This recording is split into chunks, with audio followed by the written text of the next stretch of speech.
अस्सलाम वालेकुम, मैं हूं अदील अहमद। और मैं हूं आमिर रज़ा।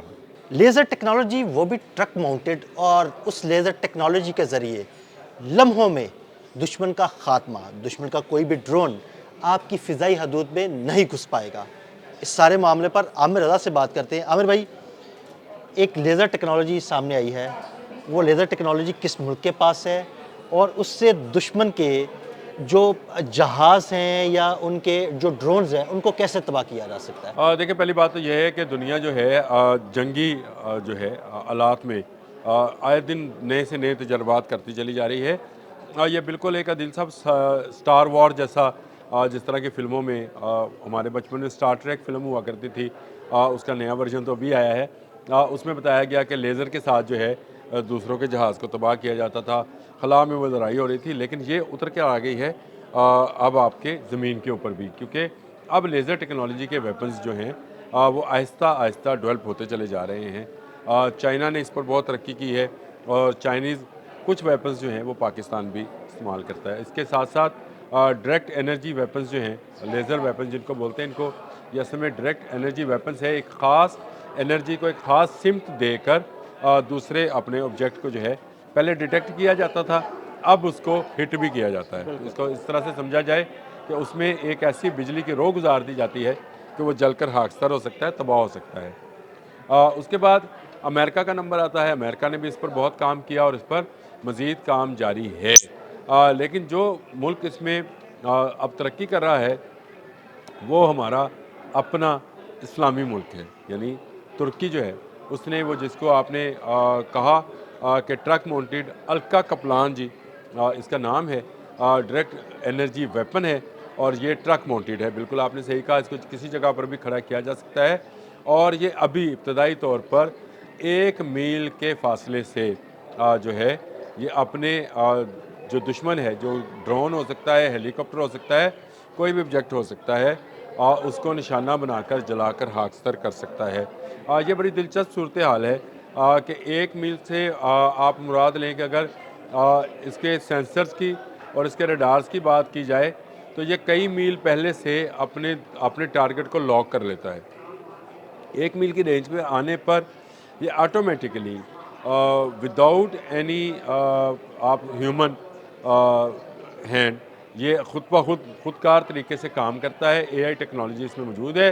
टारगेट ये बहुत पहले हो जाता है, लेकिन जैसे ही इसकी रेंज में आता वो है जैसे इसकी रेंज में आता है, ये एक बीम फायर करता है। बीन एक एक लाइट फायर करता है जो कि नज़र नहीं आती है। बिल्कुल। और हम आपको दिखाएंगे वो लाइट, शायद आप जो तस्वीरें लगाएं उसमें आपको ग्रीन या रेड या येलो लाइट नज़र आए, लेकिन अदरवाइज़ ये लाइट होती नहीं है।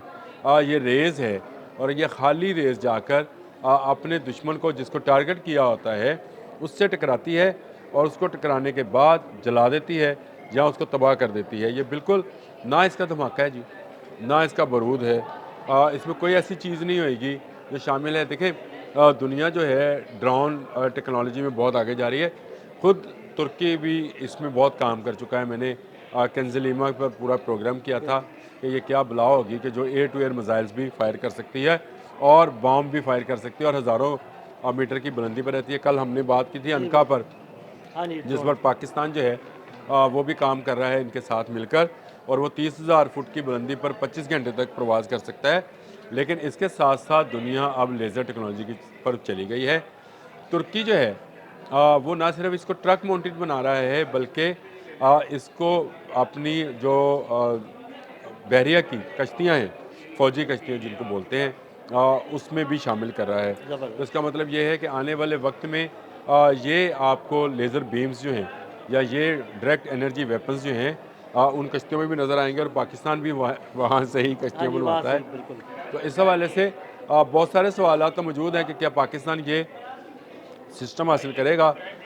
तो मेरा अपना ख़्याल है कि अल्का का प्लान से ज़्यादा इफ़ेक्टिव इस वक्त चाइनीज़ जो हैं वेपन्स हैं, और चाइनीज़ लेज़र वेपन्स जो हैं उन्होंने बहुत तरक्की की है। गो वो इससे हैवी हैं, ये ट्रक माउंटेड है, वो अभी तक इस तरह की कोई चीज़ तो डेवलप नहीं कर सके, लेकिन उनके पास भी इस हवाले से काफ़ी जदीद असला मौजूद है जो बिना बरूद के चलेगा और जहाँ चलेगा वहाँ दूसरे ऑब्जेक्ट को जलाकर हादसा कर देगा। उनकी रेंज भी ज़्यादा है, लेकिन तुर्की का ये ट्रक माउंटेड जो है वेपन ये आ गया है। अल्का का प्लान का तमाम जो है तजर्बात वो कामयाब हो गए हैं और अब कोई ड्रोन कोई हेलीकॉप्टर अगर आपकी रेंज में आएगा तो वो मारा जाएगा, क्योंकि ये ख़ुदकार तरीके से एक्टिवेट होता है, ख़ुदकार तरीके से इसके जो रडार्स हैं वो लॉक करते हैं अपने ऑब्जेक्ट को। इसका मतलब लॉक करने का मतलब ये है कि अगर एक ही फ़ज़ा में दो मुख्तलिफ नौइयत के, एक आपका और एक दूसरा हेलीकॉप्टर मौजूद है, तो ये दोस्त और दुश्मन की पहचान कर कर लॉक करता है। ये बड़ी अच्छी टेक्नोलॉजी है। ये इसलिए इस तरह नहीं है कि आपका भी अगर उसकी रेंज में आएगा तो वो जलाकर खाकसर कर देगा। अगर इस तरह का कॉम्बैट बनता है कि आपका ड्रोन भी ऊपर है और उनका भी ड्रोन भी ऊपर है, जो कि आजकल आपको पता है कि ड्रोन्स के साथ मार्टर गोले बांध कर भी भेजे जाते हैं। हमने जंग मई में इसको ऑब्ज़र्व भी किया है कि भारत ने इसराइल के ड्रोन्स जो थे वो भिजवाए थे जिनमें इस तरह के मार्टर थे, वो हमने उनको गिरा लिया और उनको भटका दिया। लेकिन इस तरह की वेपन्स के लिए ये अलका कप्लान जैसे गाड़ियाँ जो हैं मौजूद होंगी, और अगर इनको सरहदों पर लगा दिया जाएगा और इनकी रेंज बढ़ा दी जाएगी तो ये बहुत दूर से अपने दुश्मन को पहचान भी लेंगी और दूर से ही दुश्मन को मार गिराएंगी, तो कि आपके मुल्क की तरफ आएगा या आपकी सरहदों की तरफ आएगा। तो मैं ये समझता हूँ कि तुर्की जो है दिफाई नुक्ता निगाह से, तुर्किया जो है दिफाई नुक्ता निगाह से आए रोज़ कहीं ना कहीं ऐसी चीज़ ज़रूर बना रहा है जो आने वाले दिनों में मैं समझता हूँ कि इस्लामी दुनिया के लिए फ़ायदेमंद होगी। तुर्किया पाकिस्तान का दिफाई अलाई है।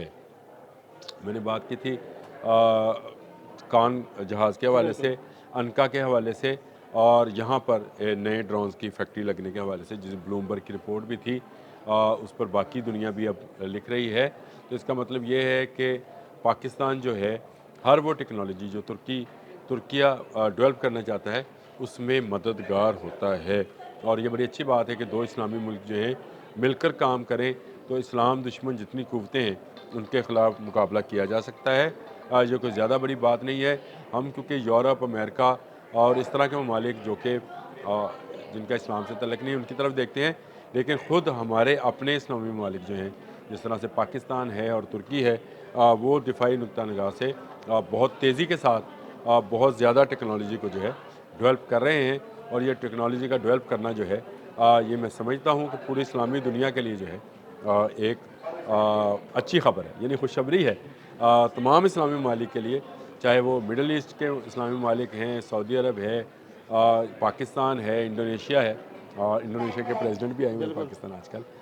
तो इन सब के लिए खुशखबरी है कि पाकिस्तान तुर्किया जो है उस जदीद टेक्नोलॉजी का हामिल हो गया है जिसमें डायरेक्ट एनर्जी वेपन्स को इस्तेमाल करके दुश्मन के नापाक इरादों को खाकसतर किया जा सकता है। बहुत शुक्रिया आमिर भाई। जी बिल्कुल, आमिर रज़ा ने बड़ी तफसील के साथ आपको इस लेज़र टेक्नोलॉजी के बारे में बताया और ये भी बताया कि ये ट्रक माउंटेड है और कहीं भी मूव की जा सकती है। अदील अहमद और आमिर रज़ा को इजाज़त दीजिएगा। अल्लाह हाफ़िज़।